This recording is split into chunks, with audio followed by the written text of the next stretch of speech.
అసెంబ్లీని అడ్డుకోవడానికే బీఆర్ఎస్ ఎమ్మెల్యేలను కేటీఆర్ శిక్షణ ఇస్తున్నారని ఆలేరు ఎమ్మెల్యే ప్రభుత్వ విప్ బేర్ల ఈలయ్య విమర్శించారు. కాంగ్రెస్ అధికారంలోకి వచ్చి ఇంకా పూర్తి కాలం కూడా కాలేదని, ఇప్పటికే అనేక హామీలు అమలు చేశామని అన్నారు. కేసీఆర్ పాలనలో తెలంగాణ అప్పుల పాలు అయిందని ఆరోపించారు.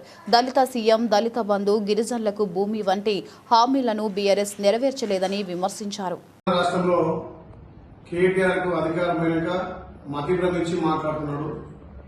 మరి అలా గండిపేట గోల్కొండ రిసార్ట్ లో వాళ్ళ బీఆర్ఎస్ ఎమ్మెల్యేలకు శిక్షణ పెట్టి అంటున్నాడు.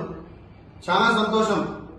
మీ ఎమ్మెల్యేలకు శిక్షణ ఇచ్చి ప్రజాప్రభుత్వం గౌరవ ముఖ్యమంత్రి రేవంత్ రెడ్డి గారు ప్రజాపాలన చేస్తున్నటువంటి అభివృద్ధికి మీరు సహకరించి రేపు అసెంబ్లీలో తెలంగాణ ప్రజలకు ఏ విధంగా మేలు జరగాలి, తెలంగాణలో ఇంకే విధంగా అభివృద్ధి జరగాలని సూచనలు సలహాలు ఇస్తే బాగుండే. కానీ కేటీఆర్ అధికారం పోయినాక ధనమలంతో కొవ్వెక్కి కేటీఆర్ గారు విచిత్రమైనటువంటి వేషాలు వేస్తారు. మేం చేసిన రైతు రుణమాఫీ కానొస్తలేదా? మేం చేసినటువంటి మహిళలకు పెద్దపీట, మహిళలకు ఉచిత బస్సుతో పాటు వడ్డీ లేని వాళ్ళని కళ్ళకు కానొస్తలేవా? ఇలా పేదోడికి రేషన్ కార్డు, పేదోడికి సన్న బియ్యం, పేదోడికి 200 యూనిట్ల ఉచిత విద్యుత్తు, ఇలా